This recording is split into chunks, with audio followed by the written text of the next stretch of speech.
한국의 전설 명치관 제3화 운명. 한참 후 화라산처럼 높은 격정으로 치달았던 둘의 호흡이 다시 고요하게 가라앉더니 이내 평온이 찾아왔다. 정말 귀신이라도 단단히 홀린 것일까? 아버지 시신을 옆에 두고 이게 무슨 회개망측한 일인가? 조카와 조카 며느리는 정신을 얼른 차리고 일어나 흐트러진 몸을 가지런히 했다. 그리고는 서로 합심하여 다시 아버지 시신 모들 광중을 팠다. 조심스럽게 그곳에 시신을 안장하고 정성껏 무덤을 만들었다. 한참 후에 일을 마친 부부가 이제는 잘 되었겠지 하고 이마에 흐르는 땀을 씻으며 지게며 연장을 챙겨 돌아서려는데 또 두런두런 그 소리가 들려오는 것이었다.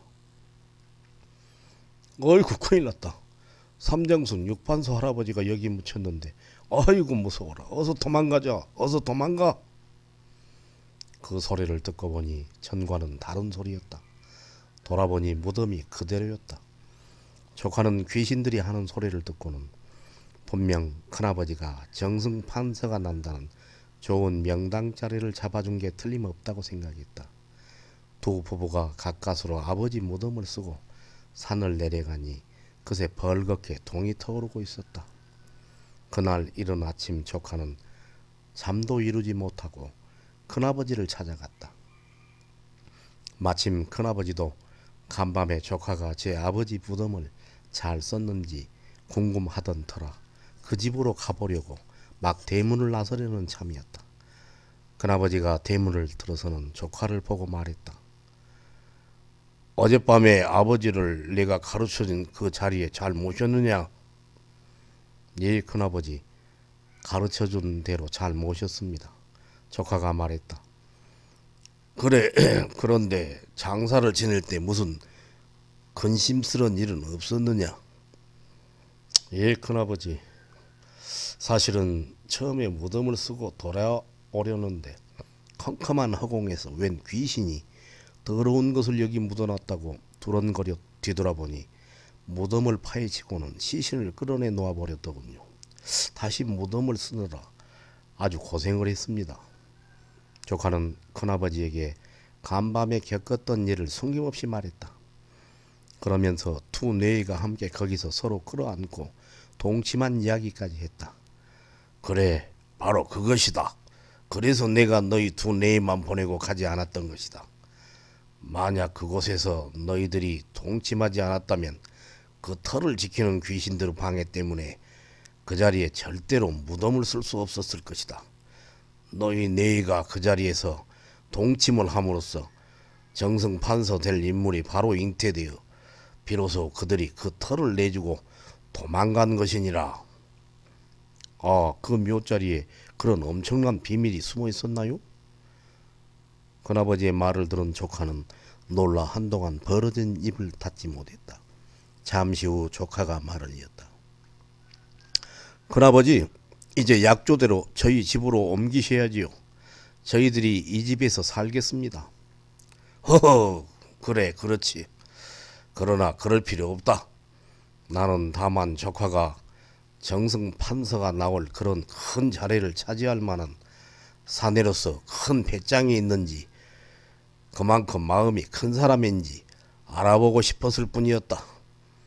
내 사주팔자는 본시 누구도 보지 못하는 저 천지의 은밀한 일은 훤히 꿰뚫어보고 알 수 있어도 재물복도 없고 자식복도 없다. 나는 이 오두막이면 족하다. 어서 가거라.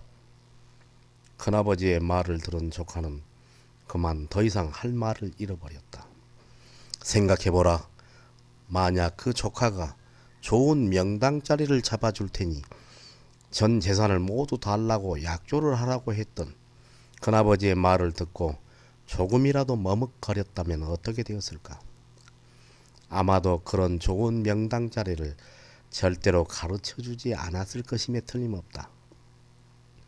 죽은 아버지를 좋은 명당을 찾아 장사를 지내는 어찌 보면 효도와 관련한 일에 더구나 자식도 재산도 없는 가난한 큰아버지가 그 조건으로 제시한 전 재산을 내놓지 못할 만큼 자기 코아프 물질적 이익에나 빠진 욕심 많은 옹졸한 자라고 한다면 큰아버지는 자기 조카가 정승판서가 나올 그런 좋은 명당 자리를 가질 만한 위인은 도무지 아니라고 생각했을 것이기 때문이다.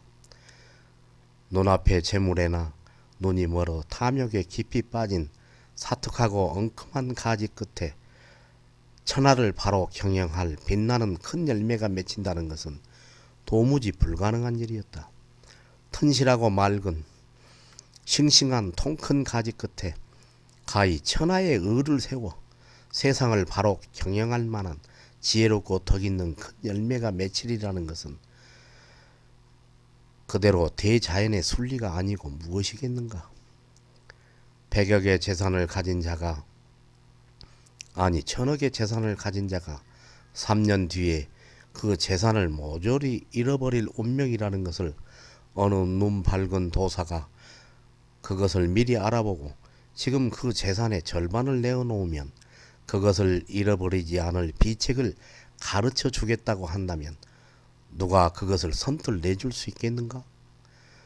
3년 뒤를 정확히 예측할 인간이 없을 것이기에 그렇기도 하겠지만 그렇다고 하더라도 그 말을 믿고 그것을 사심없이 내주기는 인간으로서 그리 쉬운 일은 절대로 아닌 것이다. 그것은 그만큼 자신의 운명을 벗어나기도 힘들고 또 그 운명을 벗어날 만큼 큰 사람도 매우 드물다는 것이다. 돈과 출세에만 온통 미쳐 돌아가는 요즘에 보면 참으로 그릇도 되지 않고 인품도 되지 않는 저열한 인간들이 제 탐욕만으로 공부 1등이네, 인류대학 출신이네, 유학 박사네, 고시 합격이네, 국회의원 시장 군수 당선이네, 장차관이네, 고관 대작이네 뭐네 하며 하찮은 잔재주 몇 가지를 익혀 주제넘게 커다란 자리를 꿰차고 도시고 까불고 앉아 온갖 악행을 일삼으며 나 잘났다고 되는 대로 거들먹거리면서 하는 짓은 저 무지렁이 시정잡배들도 하지 않는 천하의 못된 짓만 골라서 종일토록 일삼고 있다면 이는 참으로 우스운 일이 아닐 수 없다. 요령껏 남의 눈에 걸리지 않게 뇌물이나 받아먹고 공으로 술밥이며 계집질이나 일삼고 권력 있고 돈 많은 상전에게 아첨아부하여 겨우 조그마한 주머니칼 하나 얻어차고 여봐라 하고 유치원생처럼 우쭐우쭐 세상에 드러내놓고 뻐기면서 가련한 약자들이나 위협해 가면서 비굴하게 그지없이 노닥거리는 꼴이라니 거기에다 힘없는 사람들이나 잡아 족치고 감시하며 헛기침하는 꼴을 보면 당장 쳐죽어도 시원치 않을 영락없이 저 추악한 시정잡배보다도 못한 인간 쓰레기가 아니고 무엇이랴.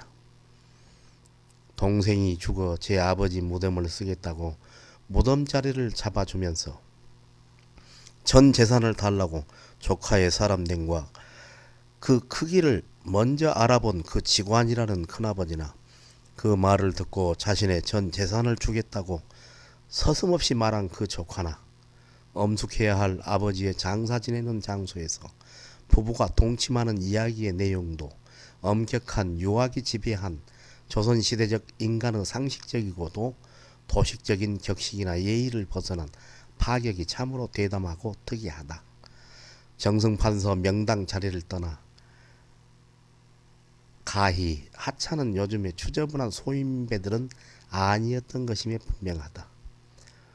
그러기에 그런 사람 정도 되어서야 자식에게 참된 인간의 도리며 지도자의 덕목을 제대로 가르칠 수가 있겠고 또 일국의 정승판서가 되어도 그 정승판서 역할을 제대로 할 수 있지 않겠는가. 그러니 저 귀신들이 무서워 도망간 것만큼이나 백성들도 그를 마음으로부터 존중하고 숭앙했지 않겠는가 싶다. 그 자리에 무덤을 쓴 날 아이를 갖게 된 조카 며느리는 큰아버지의 예언처럼 10달 뒤에 아들을 낳았고 그 아들이 커서 훗날 정승판서가 되었다고 한다. 그리고 조카는 커다란 집을 지어 큰아버지를 그리로 이사하게 하고 평생 동안 잘 모셨다고 한다. 참고문헌 구비문학대관 천안문화원. 명직관을 들어주셔서 감사합니다.